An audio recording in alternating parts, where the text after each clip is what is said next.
कौमी सुलह का फैसला किया गया है। आपका पूछा गया सवाल यह कि क्या कौमी सुलह के अंदर अल्ताफ हुसैन और नवाज शरीफ शामिल होंगे या नहीं होंगे। आइए मैं आपको बड़ी अहम खबर देता हूं कि क्या इस कौमी मुसाहलियत या कौमी सुलह की जो बात की गई है वो क्या है, और इसमें वो तमाम लीडरान क्या जिनको गुज़िश्ता अदवार के अंदर कौमी सियासत से दूर रखा गया है, क्या उनसे बात हो सकेगी या नहीं होगी, किसका पॉइंट ऑफ व्यू कितना कमजोर है। खासतौर पर आपके पूछे गए सवालात नवाज शरीफ और अल्ताफ हुसैन के मुताल्लिक है।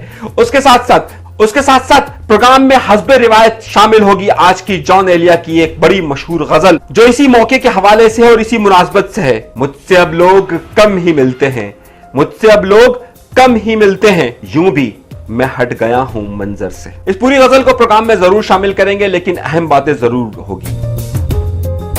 प्रोग्राम का बाकायदा आगाज करते हैं अपने परवरदिगार के शुक्र से कि जिसने मुझे देखने के लिए आंखें, सुनने के लिए कान, सबसे बढ़कर सोचने के लिए दिमाग और उससे बढ़कर बोलने के लिए जबान दी है, इसीलिए मैं बोलता हूं।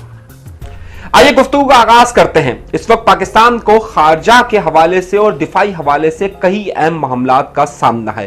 खास तौर पर जिस तरीके से आप देख रहे होंगे कि पाकिस्तान की खारजा पॉलिसी के हवाले से और पाकिस्तान के बिल्कुल पड़ोस में तालिबान की आमद के बाद बहुत सारे पाकिस्तान के खारजी और सालमियत के हवाले से मसाइल सामने आना शुरू हुए। यूं तो पाकिस्तान की आर्मी यानी पाकिस्तान के चीफ ऑफ आर्मी स्टाफ मुसलसल मुख्तलिफ सहाफियों को, मुख्तलिफ पार्लियामेंटेरियंस को और मुख्तलिफ पार्लिमानी लीडरान को बार बार मुख्तलिफ सूरत हाल से और जो मौजूदा सूरत हाल है उससे आगाह कर रहे हैं। यह काम वैसे तो जाहिर है हुकूमत का है और जो पॉलिसी है वो पार्लियामेंट में डिस्कस होनी चाहिए, लेकिन जाहिर है इस वक्त चीफ ऑफ आर्मी स्टाफ तमाम मामलात में बहुत ज्यादा एक्टिव है। एक सूरत हाल यह है कि याद होगा कि पाकिस्तान ने दिफाई हवाले से और पाकिस्तान ने अंदरूनी खतरात के हवाले से चंद बड़े अहम वाकयात रोनुमा हुए थे, जिसमें यह तय किया गया था कि पाकिस्तान की सिविल ब्यूरोक्रेसी, पाकिस्तान की आर्मी और पाकिस्तान के सियासतदान एक ही प्लेटफॉर्म पर आकर कोई बहुत बड़ा फैसला करें। इसकी जो सबसे पहली मिसाल मिलती थी, वो वैसे तो बहुत सारी मिसालें हैं, लेकिन जो पहली मिसाल थी उसमें यह हुआ था कि जब स्वात के अंदर ऑपरेशन हुआ था तो आपको याद होगा कि किस तरीके से पाकिस्तान की तमाम सियासी जमातों ने मिलकर और उसके बाद पाकिस्तान की एस्टैब्लिशमेंट यानी पाकिस्तान की आर्मी ने मिलकर एक फैसला किया था और उसके लिए एक कौमी मुसाहलियत, उसके लिए कौमी सुलह मशवरा किया गया था और उसके बाद एक फार्मूला तय किया गया था और फिर स्वात के अंदर ऑपरेशन हुआ था। और एपीएस यानी कि जब आर्मी पब्लिक स्कूल का वाकया रोनुमा हुआ था, एक दर्दनाक अफसोसनाक वाकया जब रोनुमा हुआ था, तो उसके बाद पाकिस्तान की आर्मी, पाकिस्तान की सियासी जमातें और पाकिस्तान की उस वक्त की हुकूमत ने मिलकर एक फैसला किया था और मुशावरत हुई थी, जिसके बाद एक नेशनल एक्शन प्लान तरतीब दिया गया था। जब कभी भी इस तरह की सूरत हाल होती है तो पहले यह होता था कि हुकूमत जाहिर है इस सारा फैसला करती थी, लेकिन जब से पाकिस्तान के अंदर सूरत हाल बदल गई है और उसके बाद पाकिस्तान के अंदर जाहिर है किसी से ढकी छुपी नहीं है कि पाकिस्तान की एस्टैब्लिशमेंट का इस वक्त क्या किरदार है। अब उस हवाले से यह तय किया जा रहा है कि मुख्तलिफ सियासी जमातों से बातचीत की जाए।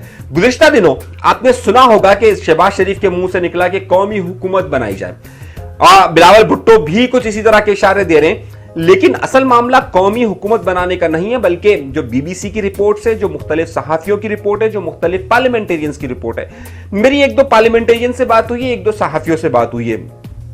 खास तौर पर जो इनकी मीटिंग है चीफ ऑफ आर्मी स्टाफ से यानी बाजवा साहब से जो मुलाकातें हुई है, उसमें यह बात हुई है कि जाहिर है पाकिस्तान की खारजा के हवाले से, इस वक्त तालिबान के हवाले से और दीगर मामलात के हवाले से जो है वो तमाम लोगों को एक नुक्ते पर जमा किया जाए। अच्छा, बड़ी अहम बात यह कि सन 2016 के बाद से पाकिस्तान की जो अपोजिशन की सियासी जमातें हैं उनके एस्टैब्लिशमेंट के साथ ताल्लुकात बहुत अच्छे नहीं रहे, जिसमें खास तौर पर जो जमातें शामिल हैं उसमें नवाज शरीफ साहब, अल्ताफ हुसैन साहब और पीपल्स पार्टी भी कुछ हद तक शामिल है। लेकिन अब मामला यह है कि इन तमाम लोगों को एक जगह बिठाकर एक बारगेन, एक मुशावरत और उसके बाद एक उनको एतमाद में लिया जाए ताकि पूरी एक पॉलिसी बनाई जाए। आइंदा दिनों में मैं आपको बड़ी अहम खबर दे रहा हूं, आइंदा दिनों में जिस तरह के हमारे वजीर आजम साहब ने बयानात दिए हैं, जिस तरह से हमारे वजीर दाखिला साहब बयानात दे रहे हैं और जिस तरीके से हमारे कुछ वुज़रा बयानात दे रहे हैं, उसके बाद यह हुआ है कि आलमी सतह पर पाकिस्तान को तालिबान का खास हिमायती समझा जा रहा है। इस बात को अहमियत से समझिएगा और इस बात को बड़े अहम नुक्ते से समझिएगा मेरी इतलात के मुताबिक और जो मैं इस वक्त मुख्तलिफ बैनुल अक़वामी मीडिया को देख रहा हूं और वहां के लोगों से जो मैं गुफ्तगू कर रहा हूं, तो मुझे यह अंदाजा हो रहा है कि आइंदा दिनों में पाकिस्तान पर एक कड़ी निगाह रखी जाएगी और पाकिस्तान को हो सकता है कि इस खित्ते के अलावा दीगर जगहों पर भी अलहदा रखा जाए। यह पाकिस्तान के लिए एक बड़ी अहम बात होगी और पाकिस्तान की खारजा पॉलिसी के लिए बड़ी अहम होगी। आइंदा दिनों में पाकिस्तान की खारजा पॉलिसी पर शदीद दबाव आने वाला है, शदीद दबाव, मेरी अल्फाज सुनिएगा, शदीद दबाव आने वाला है। इस हवाले से पाकिस्तान की एस्टैब्लिशमेंट यह चाहती है कि इन तमाम लोगों को साथ बिठाया जाए। आप जरा मेरी बात को गौर से समझिएगा, जहां पर मैं जिक्र करना चाहता हूं।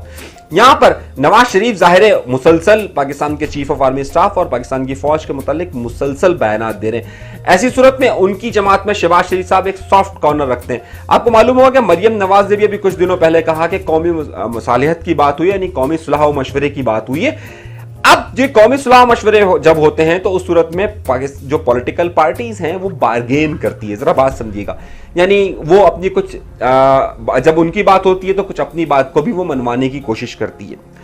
नवाज शरीफ साहब के केस में शहबाज शरीफ साहब वहां पर उनके लिए कुछ डील्स कर रहे हैं। मेरी बात सुनिएगा, जाहिर है जब दूसरी तरफ को कुछ आपकी मदद चाहिए तो आप भी उनकी कुछ मदद की तरफ आगे बढ़ते हैं।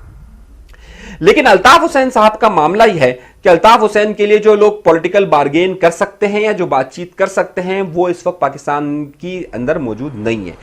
खासतौर पे मुत्तहिदा कौमी मूवमेंट बहादुराबाद, जिसको कहा जाता है, जो इन मीटिंग्स में आइंदा दिनों में शरीक होगी और आइंदा दिनों में ये भी जो पाकिस्तान की फौज और दीगर लोग जो आपस में सुलह मशवरे करेंगे उसका एक अहम हिस्सा होगी।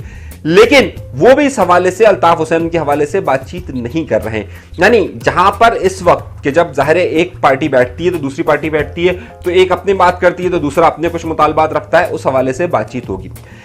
जहां अल्ताफ हुसैन के हवाले से नवाज शरीफ साहब के हवाले से बातचीत शुरू हो गई है, नवाज शरीफ साहब लेकिन थोड़ा सा कूल डाउन होने की कोशिश नहीं कर रहे हैं। अल्ताफ हुसैन साहब के हवाले से भी इस हवाले से बातचीत हो सकती है। लेकिन आपको याद होगा कि जब सवात का मामला हुआ था तो अल्ताफ हुसैन साहब ने बड़ा स्टैंड लिया था और वो बढ़ चढ़कर आगे आए थे और उन्होंने तालिबान की जिस तरीके से बाकी पाकिस्तान न्यूज़ पार्टी या दीगर लोग मुखालफत नहीं कर रहे थे, बहुत ताकत के साथ मुखालफत की थी अल्ताफ हुसैन साहब ने। लेकिन अब सूरत हाल ये बन रही है कि इस वक्त अल्ताफ हुसैन के हवाले से कोई बार्गेन नहीं कर रहा। यहां तक कि मुत्तहिदा कौमी मूवमेंट बहादुराबाद जो है वो भी डीजी रेंजर्स के साथ बैठती है, उठती है, सब कुछ मामला आते हैं, लेकिन ये अभी तक अपने ऑफिसेज हासिल नहीं कर सकी और ये ना कर सकेंगे क्योंकि ये पॉलिटिकल बार्गेन ही नहीं करना चाहते। ये उस तरीके से मामलात को हल ही करने के लिए आगे नहीं बढ़ना चाहते कि उनके मामलात हल हो और वो उनको दोबारा से ताकत हासिल हो। उसकी सबसे बड़ी वजह यह है कि वो अल्ताफ हुसैन साहब का मामला किसी भी जगह पर डिस्कस ही नहीं करना चाहते, यहां तक कि वो जो ऑफिसेज इनके पास है उसको भी वो हासिल नहीं करना चाहते। अब इस पूरी सूरत हाल के अंदर जब कौमी मसालियत की बात हो रही है, कौमी सुलह मशवरे की बात हो रही है, तो मैं आपको बता रहा हूं कि आइंदा हफ्तों में, आइंदा दिनों में इस हवाले से बहुत सारी बातचीत होगी। मुस्लिम लीग नून किस हद तक बार्गेन कर सकती है, अल्ताफ हुसैन साहब के हवाले से कोई बार्गेन के चांस इस वक्त नजर नहीं आ रहे। क्यों नजर नहीं आ रहे? क्योंकि कोई भी उनके लिए वहां पर बात करने के लिए है नहीं और ना ही कराची शहर में उनके हवाले से कोई प्रेशर डेवलप इस तरीके से है जिस तरीके से नवाज शरीफ साहब मुख्तलिफ जलसों में, चाहे वो मुख्तलिफ पीडीएम के जलसे क्यों ना हो, वो वहां पर खिताब कर रहे हैं और अपनी बात बहरहाल किसी ना किसी हद तक वो पहुंचा भी रहे हैं। अब सूरत हाल ये कि मैं जो आपसे अर्ज करना चाहता हूं वो ये है कि आइंदा दिनों में इस हवाले से बहुत सारी सियासी जमातों की डील्स होंगी। जिस हवाले से, मेरी बात तो और से समझिएगा, जिस हवाले से मरियम नवाज साहिबा ने अभी कुछ दिन पहले इशारा किया कि आइंदा दिनों में हालात कुछ बदलने वाले, ये हालात बिल्कुल उसी तरह से बदलने वाले। पाकिस्तान के ऊपर खारजा पॉलिसी के हवाले से शदीद दबाव आने वाला है और उस हवाले से जाहिर है तमाम सियासी जमातों को और तमाम लोगों को बिठाने की जरूरत है। मैंने आपसे बहुत क्लियर कहा था, आपको याद होगा, आप मेरा वीलॉग उठाकर देख लीजिए जिसमें मैंने कहा था कि इमरान खान साहब पर बोलने पर पाबंदी है और मैं अभी भी अपनी उस खबर पर कायम हूं और आप गुज़िश्ता 10-15 दिन के अंदर, बल्कि आप 20 दिन के अंदर की खबरें देख लीजिए, इमरान खान साहब सिर्फ माहौलियात के हवाले से, तालीम के हवाले से बात कर रहे हैं, वरना वो आपको पता है कितना बढ़ चढ़कर बोलते थे। आप जब उनको रोका गया है तो अब दीगर लोगों से बातचीत के लिए भी तैयार हो गए। हमारा चैनल जरूर सब्सक्राइब कीजिएगा, मैं आपको बिल्कुल दुरुस्त खबर और उसके साथ साथ हम सूरत से भी आपको आगाह कर रहे हैं। आज की गजल जिस पर मैं अपने प्रोग्राम का अख्ताम करूंगा और वही गजल जॉन एलिया साहब की पूरी का पूरा समर है, पूरा नतीजा है जो गुफ्तगू मैंने आपसे की। गुजर आया मैं चल के खुद पर से, गुजर आया मैं चल कर खुद पर से, एक बला तो टली मेरे सर से, एक बला तो टली मेरे सर से, मुस्तकिल बोलता ही रहता हूं कितना खामोश हूं मैं अंदर से, कितना खामोश हूं मैं अंदर से। मुझसे अब लोग कम ही मिलते हैं। ये मैं अल्ताफ हुसैन साहब और नवाज शरीफ साहब के हवाले से कह रहा हूं। मुझसे अब लोग कम ही मिलते हैं, यूं भी मैं हट गया हूं मंजर से। दिले बेख्वाब, क्या सहर हो गई दिले बेख्वाब। एक धुआं उठ रहा है बिस्तर से, तो क्या सहर होने वाली है क्या मालूम। मरियम नवाज तो यही कह रही है। बहरहाल अपना बहुत ज्यादा ख्याल रखिएगा। हमारा चैनल जरूर सब्सक्राइब कीजिएगा। अनीस मंसूरी को दीजिए इजाजत। अल्लाह ने के बाद।